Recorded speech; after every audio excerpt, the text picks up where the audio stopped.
Unacademy. Let's crack it.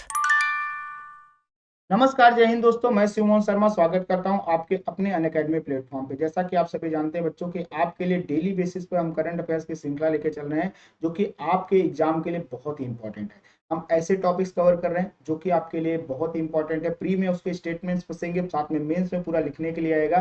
तो ऐसे topics को हम कवर करते चल रहे हैं। साथ में आपको सुबह 7 से 8 डीएनए भी करा रहे हैं, डेली न्यूज एनालिसिस, उसको भी अटेंड करिए, जिससे कि आपको डेली बेसिस पर करंट अफेयर्स की श्रृंखला की टेंशन खत्म हो जाए। तो आज का हमारा चैप्टर है बदलती परिस्थितियां और उभरती चुनौतियां। जैसे विश्व की बदलती परिस्थितियां चल रही हैं, साथ में ढेर सारी चुनौतियां भी भारत के लिए पैदा हो रही हैं। ऐसे में राष्ट्रीय सुरक्षा रणनीति जो भारत जारी करने वाला है वो कैसे फायदा करेगी, इस पर चर्चा करने वाले। क्या है राष्ट्रीय सुरक्षा रणनीति, इस पर चर्चा करेंगे। तो चलिए इसको लेकर शुरू करेंगे। तो उससे पहले आप एक काम करिए, तुरंत इस यूट्यूब चैनल को सब्सक्राइब करिए, साथ ही अपने दोस्तों तक शेयर करिए, और साथ में लाइक और कमेंट बटन तो जरूर दबाइए, ताकि हमें भी थोड़ा सा प्रोत्साहन मिल सके। तो चलिए शुरू करते हैं आज का हमारा चैप्टर बिना टाइम वेस्ट किए।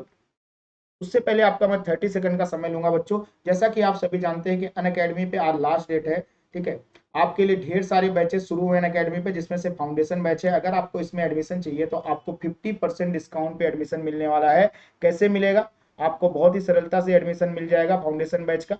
और अगर आपके पास पैसे नहीं है तो आप क्या कर सकते हैं, अनअकैडमी में मान लीजिए आपको किसी बैच में एडमिशन लेना है और आपके पास पैसे नहीं है, तो आपको ज्यादा टेंशन लेने की जरूरत नहीं है। आप बस CU5 कोड लगाइए। जैसे आप CU5 कोड लगाएंगे तो आपको 50% के आसपास तक का डिस्काउंट मिल जाएगा। और ये डिस्काउंट आपके लिए बड़ा ही फायदेमंद होगा। और आपकी ईएमआई के अनुसार आप पेमेंट कर सकते हैं। पर मंथ फीस जमा करिए और आराम से पढ़ाई करते रहो। ईएमआई में कम हो जाएगा। जैसे आप इस कोड को लगाएंगे आपका ईएमआई तुरंत कम हो जाएगा।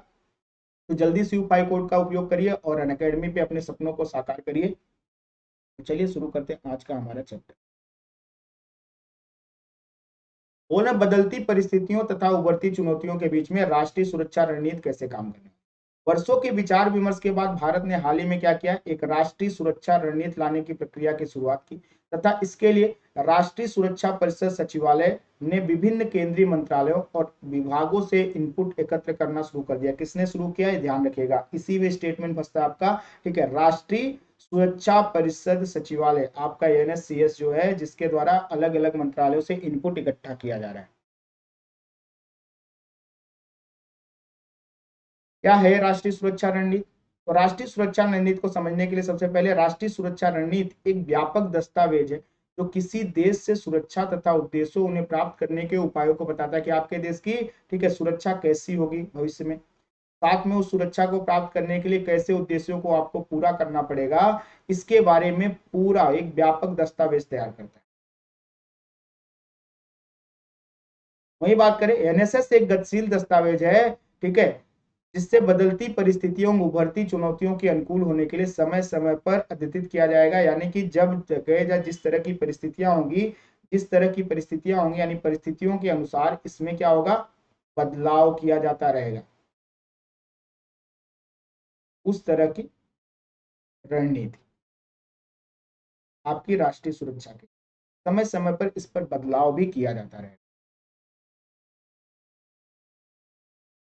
बात करें राष्ट्रीय सुरक्षा रणनीति का दायरा अगर देखने जाएंगे तो यह आधुनिक चुनौतियों, खतरों की एक विस्तृत श्रृंखला का समाधान करेगा, जो कि ऑलरेडी विश्व में चल रही है। इससे न केवल पूर्ववर्ती खतरों के समाधान शामिल हैं, अपितु नए आधुनिक युद्ध संबंधी मुद्दे भी शामिल है, जो आज के परस्पर जुड़े विश्व में महत्वपूर्ण हो गए हैं, ठीक है। तो इससे, ठीक है, पूर्ववर्ती यानी कि पहले के जो खतरे हैं, पूर्ववर्ती का मतलब होता है पहले के खतरे।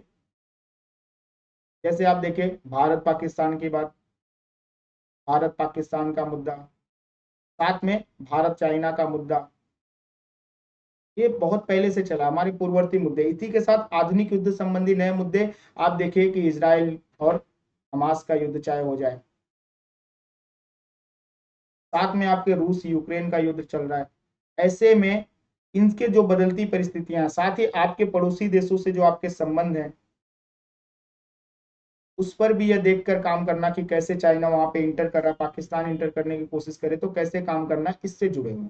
इसमें न केवल सैन्य तथा रक्षा संबंधी मुद्दे होंगे, जैसे पारंपरिक खतरे शामिल है, अपितु वित्तीय और आर्थिक सुरक्षा की भी बात होगी। ऐसे नहीं कि सिर्फ सेना लड़ाई की बात हो रही है, यहाँ पे वित्त से संबंधित किससे है, आर्थिक सुरक्षा कैसे होगी, खाद्य एवं ऊर्जा की सुरक्षा कैसे की जाएगी, कभी ऐसी परिस्थितियां बनी। साथ में सूचना संबंधी खतरे, साइबर सिक्योरिटी का मुद्दा इस समय बहुत ही गर्म है, आप देख ही रहे हैं। तो सूचना संबंधी खतरे, साथ में महत्वपूर्ण सूचना और संरचना तैयार करना, यानी क्रिटिकल इंफॉर्मेशन इंफ्रास्ट्रक्चर तैयार करना, ताकि ऐसी महत्वपूर्ण सूचनाओं का संग्रह किया जा सके, ठीक है। और साथ में सुनम्यता, आपूर्ति श्रृंखला व्यवधान कैसे कंप्लीट किया जाए कि ऐसा व्यवधान ना पड़े, पर्यावरण से संबंधित जो चुनौतियां हैं, साथ में गैर पारंपरिक खतरे जो सबको शामिल किया जाएगा, यानी एक व्यापक परियोजना है जिसमें हर क्षेत्र को कवर किया जाएगा, हर सेक्टर को इसमें कवर किया जा रहा है।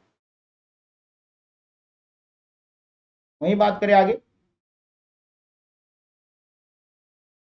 कि भारत में राष्ट्रीय सुरक्षा रणनीति की भूमिका क्या होगी। तो भारत में राष्ट्रीय सुरक्षा परिदृश्य के समग्र दृष्टिकोण और ऊपरी चुनौतियों से निपटने हेतु एक रोड मैप प्रदान करने के राष्ट्रीय सुरक्षा रणनीति महत्वपूर्ण रक्षा एवं सुरक्षा सुधारों का मार्गदर्शन करेगी, बताएगी कैसे काम करना है, इससे देश के हितों की रक्षा के लिए एक आवश्यक विकल्प बन सकेगी, ताकि भविष्य में हम ऐसी चुनौतियों से आसानी से निपट सके।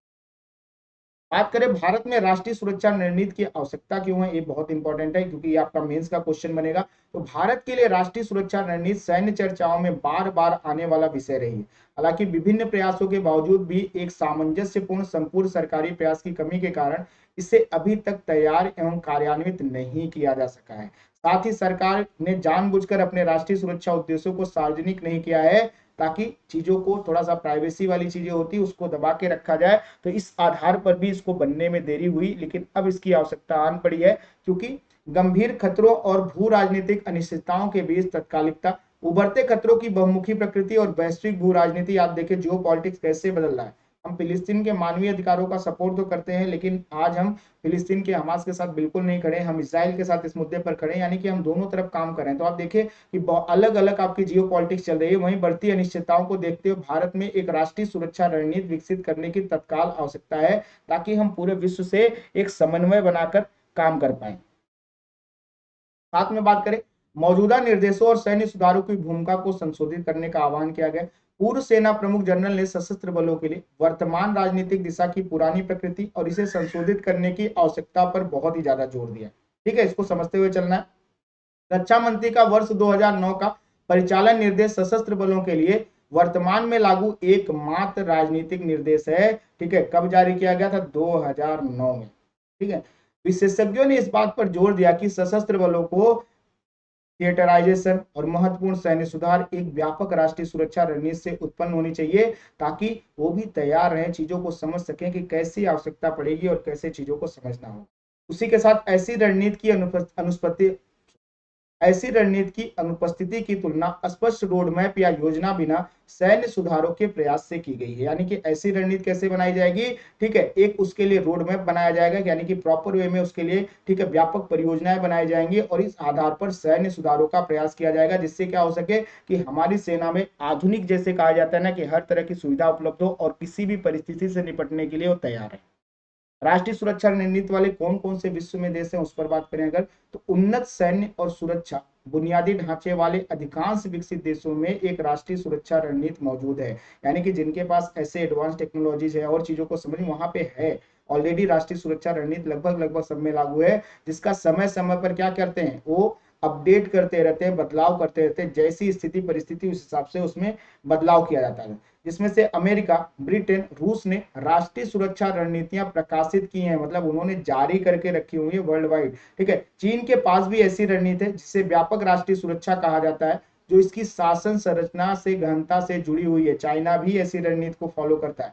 वहीं बात करें पाकिस्तान ने भी अपनी राष्ट्रीय सुरक्षा उद्देश्यों और प्राथमिकता वाले क्षेत्र को रेखांकित करते हुए एक राष्ट्रीय सुरक्षा नीति 2022 से 2026 पेश की है। यानी पाकिस्तान भी ऐसा जारी कर रहा है, तो भारत के लिए भी बहुत ही ज्यादा जरूरी है कि इसको लागू किया जाए।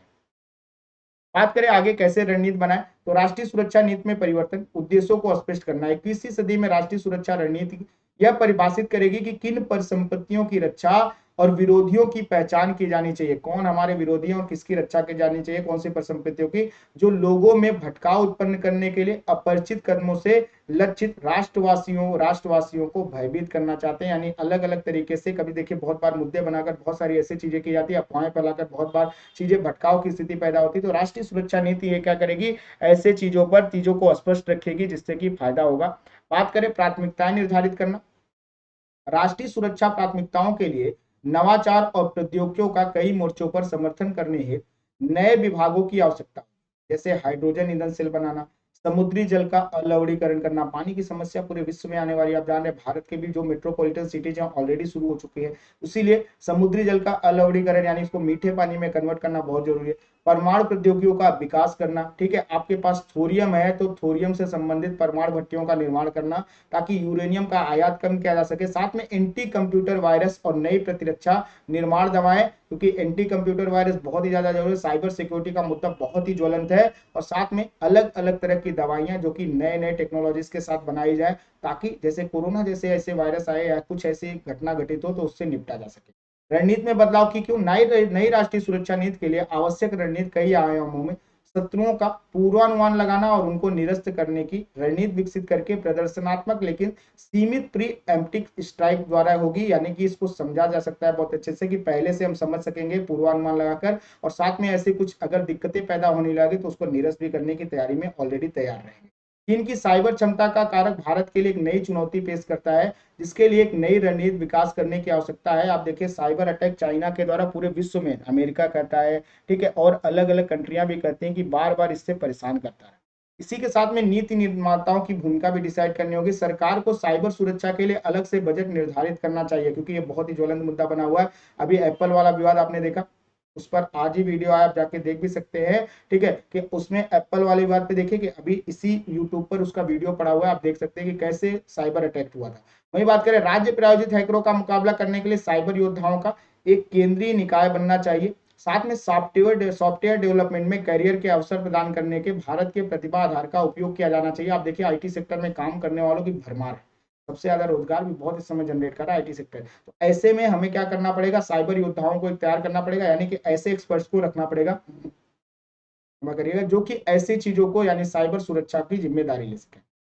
केंद्रीय वित्त पोषण के माध्यम से राज्यों में साइबर सुरक्षा क्षमता कार्यक्रम को, ठीक है, बूट स्टेप करने की आवश्यकता है ताकि क्या हो सके, राज्य भी ऐसी क्षमताओं से लैस रहे ताकि वहां भी साइबर अटैक, इस समय राज्य प्रायोजित साइबर अटैक की बात हो रही है तो वो भी इसमें सुरक्षित रह सके। साथ में रक्षा निवारण और शोषण की बात हो रही है। खतरों से निपटने के लिए किसी भी राष्ट्रीय रणनीति में 3 मुख्य घटक होते हैं, रक्षा, निवारण करना और शोषण की स्थिति, यानी क्रिटिकल इंफॉर्मेशन इंफ्रास्ट्रक्चर का बचाव किया जाना चाहिए।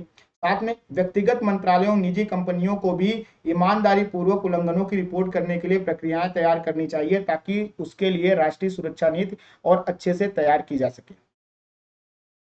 साथ में राष्ट्रीय सुरक्षा में प्रतिरोध एक अत्यंत जटिल मुद्दा है। उदाहरण के लिए परमाणु निवारण सफल है क्योंकि विरोधियों की क्षमता पर अस्पष्टता है, लेकिन राष्ट्रीय सुरक्षा रणनीति में ऐसी कोई अस्पष्टता ही नहीं है, जिस वजह से ये परेशानी का कारण बनता है।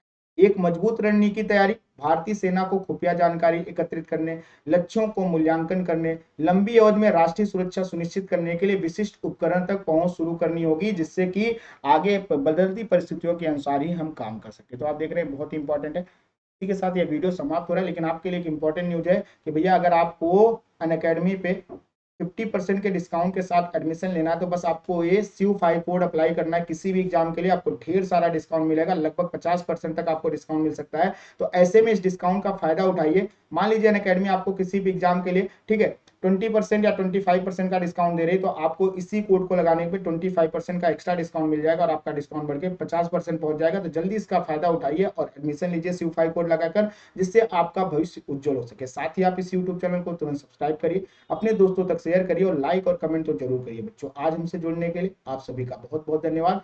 फिर से मुलाकात होगी नए वीडियो के साथ, फिर से उस पर चर्चा करेंगे। तब तक के लिए आप सभी को नमस्कार, जय हिंद साथियों।